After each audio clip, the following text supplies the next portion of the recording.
And now from the KSN Live First Alert Doppler Storm Center, weather with meteorologist Matt Poskai. And welcome back to the KSN Storm Center. I'll tell you what, after the heat that we've had here this week, a couple of days that we did get some of that rain cooler that moved in, I'll tell you, that was nice. But today, we had a hard time seeing that rain, and it is because of the same disturbance that came through yesterday and did give us a bunch of rain. It left a bunch of quiet weather in the wake. So, looking outside with the tower cam, you'll notice here, brought to you by the Stables Casino, no light show tonight. In fact, everything would have to be man-made because we have our nearest storm well north of Springfield. It's out of the four states. We have not a single storm in the four states right now. But as we take a look here at the Freeman Health Live First Alert Doppler radar, is what we're looking at. It's a pretty clean sweep for us, but you got a couple of storms out north and east of Springfield, right? Everything off to the north and east of Bolivar, as well as well east of I-49. There are storms out to the west of us in Kansas that we're keeping an eye on because they could try to migrate to the east. Now, what's kept them from doing that is high pressure and that ring of fire I talked about yesterday. Look at all these storms here. Every time they try to build to the east, and they're making some headway, but they're running into that heat. That won't be there tomorrow, but in the meantime, that hot, dry air is destroying every thunderstorm trying to head to the four states. But this moisture plume that goes from New Mexico, it really comes from the Pacific, and it goes all the way north and east to the Great Lakes. That's going to be on top of us, all right? This moisture highway is about to move to the south and east, and the reason why? This high-pressure ridge, this ring of fire, is collapsing, and one of the clearest signs of that, look at the storms popping up across central Missouri.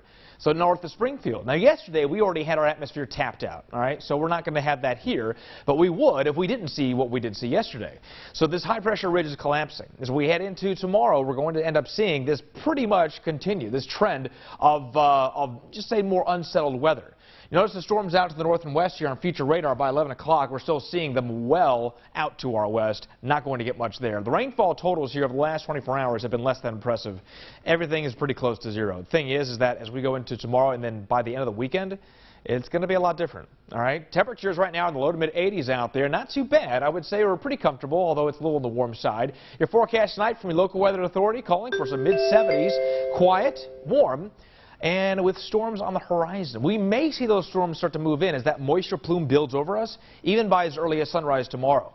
So as we head into tomorrow afternoon, highs in the low 90s. It's going to take a backseat to the rain chances because the rain chances are going up. All right, so we've got 40% chance tomorrow. Here's what we're looking at. Some of the latest data coming in on Futurecast. This is by 7 a.m. You've already got showers and storms there around Coffeyville.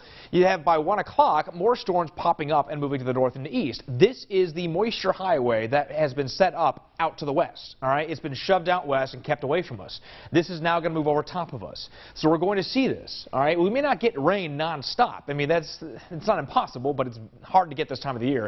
But we'll have waves of moisture moving through with plenty of energy, which could trigger showers and storms even in the morning Sunday, in the morning Saturday, late Sunday, all the way into late Sunday to early Monday.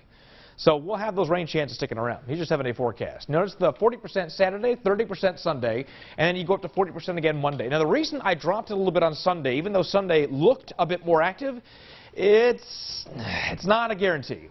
And what we see on Saturday, what we see on one day, usually this time of the year, kind of takes the energy away from the next day. Either way, you want to stay ahead of that storm, download the mobile app. Get it onto your phone or your tablet and get the latest weather updates right at the touch of your fingers and track storms right along with us. Picture for this half hour, another gorgeous one from Jen. This courtesy of the law firm of Bishop and Hayes. Love to see these pictures, and look, gorgeous sunset. I'll tell you, man. I mean, they're not the same picture either. I mean, these are very different pictures, but they all look incredible. Love it. We get some wonderful sunsets around here. We do. Matt, thanks so much. Well, two young entrepreneurs